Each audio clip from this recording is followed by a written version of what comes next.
Sabay-sabay natin alamin ang mga kaganapan na nangyayari sa ating bansa.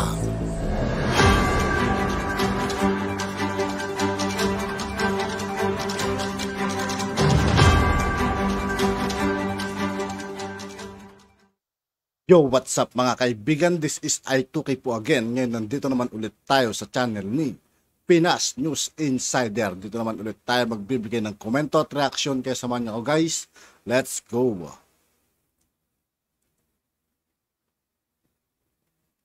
Ito ang balita ngayon. Viral ngayon sa mundo ng social media. Ang di umano'y balitang lagyan ng pangil ang batas. Pangulong Bongbong Marcos naggalit. Presyo ng bigas, bumaba na. Mga bodega ng hoarders, ipinasara. Pero ito talaga hinihintay ko mga kaibigan bago ako bumili ng bigas. Alam ko talaga bababa ito eh. Kasi ito nga, at nagkaroon na ng hulian sa mga bodega ngayon. Malamang mga kaibigan, yung mga holder dyan at yung mga nagtitinda ngayon, mapipilitan magbaba ng bigas ganyan. Bago ang lahat, kung bago ka pa lamang sa amin. Sa lahat ng hindi pa nakasubscribe mga kaibigan kay Pinas News Insider, mag-subscribe na po tayo at huwag nyo rin pong kalimutan mag-subscribe dito sa aking channel. Please huwag kalimutang mag-subscribe at i-click ang notification bell para mas maging updated ka palalo sa lahat pa ng bagong video na i-upload namin.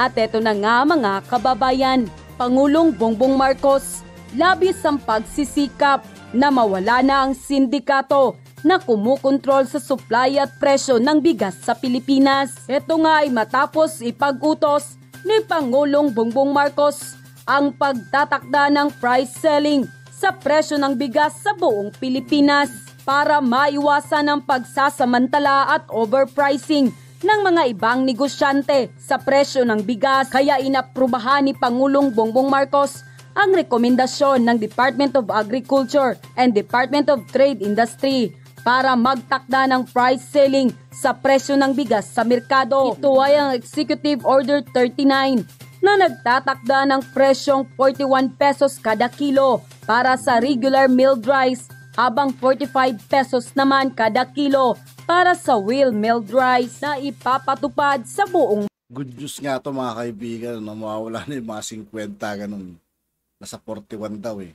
Bansa. At ayon nga sa ating mga kababayan, bigyan ng pangil ang batas. Kaya Pangulong Bongbong Marcos inatasan ng DTI at DA na siguraduhin mahigpit ang pagpapatupad ng price selling sa presyo ng bigas at mahigpit na i-monitor at imbestigahan ang hindi normal na paggalaw sa presyo ng bigas sa buong Pilipinas. Kikilos din ng DILG para tulungan ang mga retailer na naapektuhan ng price selling. Samantala, sinurpresa naman kamakailan lamang ng Bureau of Customs ang 4 na bodega ng bigas sa Balagtas at Bukawi, Bulacan. At dito napag-alaman ng opisyal at tauhan ng BOC at Kamara ang Gold Rush Mill sa Intercity Balagtas, Bulacan, kung saan nakita ang 60,000 sako ng lokal na palay na 3 hanggang 60,000 mga kaibigan, ang dami. Ang 4 na buwan ang naka-imbak.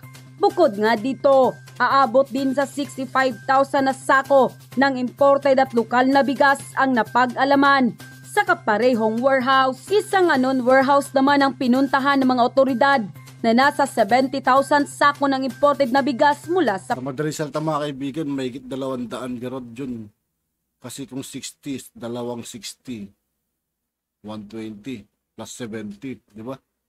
Maabot siya ng 200. Pakistan. Kapansin-pansin rin na matagal na itong nakaimbak sa bodega dahil inaagyo na na-discover rin nila Speaker Martin Romualdez sa kanilang pag-iikot sa 2nd warehouse ang 20,000 sako ng imported na bigas na galing Vietnam na ilan ng buwang tinatago. Ngunit nanindigan naman ang Chief Operating Office ng Mutya Rice Mill na ilang linggo pa lamang di umano itong nakaimbak ang kanilang bigas dahil kararating lang ito mula sa Vietnam. Aniya, regular daw silang nagpapalabas ng bigas sa palengke at iba pang pamilihan. Pero nakarating sa impormasyon ng BOC ay posibleng may outright smuggle sa nasabing warehouse kung saan ang mga nagiling na palay na sinasamahan ng imported na bigas kapag nilalagay sa mga sako. Sa huli ay pinasara nga ng BOC ang nasabing 4 na warehouse sa Bulacan at binigyan lamang ng 15 araw ang may-ari ng nasabing warehouse para magsumite ng dokumento na magpapatunay na lehitimo ang kanilang pag-iimbak ng bigas. Dahil sa oras na mabigo ito, ay patong-patong na kaso ang kakaharapin sa di umano'y pag-hoarding at smuggling nito. Samantala, hindi naman mapigilan ng marami sa ating mga kababayan na magbigay ng kanilang hinaing at komento sa mundo ng social media. At ayon pa sa kanila, ang masamang gawain ay hindi magtatagumpay para lang pabagsakin si PBBM. Ang nag-hoarding sila ng bigas, mabuti na lang maaga pang national government at nabuking ang taong naninira sa ating presidente. Mananagot sila. Di dapat managot sila sa ginawa nilang kasalanan. Kailangan niyang kasuhan para hindi gayahin sa iba. Hindi puro patawad kasi lalo lang aabusuhin tapos ang taong bayan ang mag-sacrifice. Walang mga awas sa mahihirap. End quote. Ayan na, no? So nagiging stricto na ang ating presidente. Kasi nga naman maraming nananamantala, no? Pagdating sa pag-hoard at pagtatago ng sako-sako, milyon-milyon, bilyon-bilyong bigas. Na yun yung nagiging rason bakit tumataas ang presyo ng bigas. Basahin natin. Ito mga kaibigan, malino yung pagkakasabi niya. Yung mga dunung-dunungan, sinisisi sa mahal na Pangulo yung pagtaas ng presyo ng bigas. Kung tutusin mga kaibigan, gusto niyang ibaba. Pero ang nagiging problema talaga, yung mga ganitong klaseng tao, yung mga smuggler ng bigas mga kaibigan, yung nag-hold kung bakit tumataas yung presyo ng bigas. Di ba? Kaya tama lang din talaga na pinagguhuli itong mga kaibigan. I would Dapat nga buong Pilipinas libutin nila para makita nila lahat ng mga bodega na ganito eh. encourage everyone who finds that someone or a retailer is selling at above the price ceiling. I-report po ninyo. Report nyo sa police, i-report nyo sa Department of Agriculture doon sa lugar ninyo. I-report nyo sa local government para matingnan namin at tiyakin na hindi lalampas sa ating presyo na ating linagay. President Ferdinand Marcos Jr. urging consumers to report defying rice price caps. Kaya naman, 'di ba? So, actually President BBM set price ceilings. So, nag-set na siya no na kung ano lang talaga ang price ng bigas nationwide. 'Di ba? So, naglabas siya ng Executive Order number 39, imposition of mandated price ceilings on rice. And to start, no, magkano yung dapat na price no ng bigas per kilo? So andyan no, rice variety, regular mild rice, 41 per kilogram. So dapat 41 per kilo. Ngayon alam na natin ang gagawin natin mga kaibigan. So dapat nasa 41 lang daw yan. Ngayon, pag sumobra, alam niyo daw sa kayo pupunta. Alam niyo daw sa kayo magsusumbong mga kaibigan kung may mga anomalya, yung mga nagtitinda. Well, mild rice is... Itong kainaman mga kaibigan, pag nanonood tayo ng mga ganitong klaseng balite, no? Marami tayo natutunan tungkol sa paligiran natin. Kung ano man yung mga anomalya sa gobyerno, sa mga presyo ng mga bilihin, dito lahat mga kaibigan malalaman natin. Nice one. 45 per kilo. Ayan na, no, nagsisimula na ang ating presidente, no, na higpitan at bantayan, no, kasi maraming mga mapagsamantalang negosyante na hino-hoard ang bigas, iniimpok ang bigas, 'di ba? At sa madaling salita mga kaibigan, ang 41 kilo, ay 41, ang 25 kilos ngayon, no, ay magkano? Sabay ko natin dito. Kung 41 pesos times 25. Nasa 1,025 mga kaibigan ang 25 kilos at may posibilidad na 1,000 lang yan or 900 kasi mas mura mga kaibigan pag 25 kilos ang bibilhin natin yung kalahating kaban. Kumbaga, hindi ibinibenta lahat, no? Kumbaga, tinatago nila yung sako-sakong bigas and yun yung naka-apekto sa presyo ng bigas ngayon. And of course, to start lang po iyan, no? To start lang po iyan, and I know pag lahat ay na-stabilize, pag lahat ay naayos ng ating presidente, bababa at bababa pa ang presyo ng kilo ng bigas.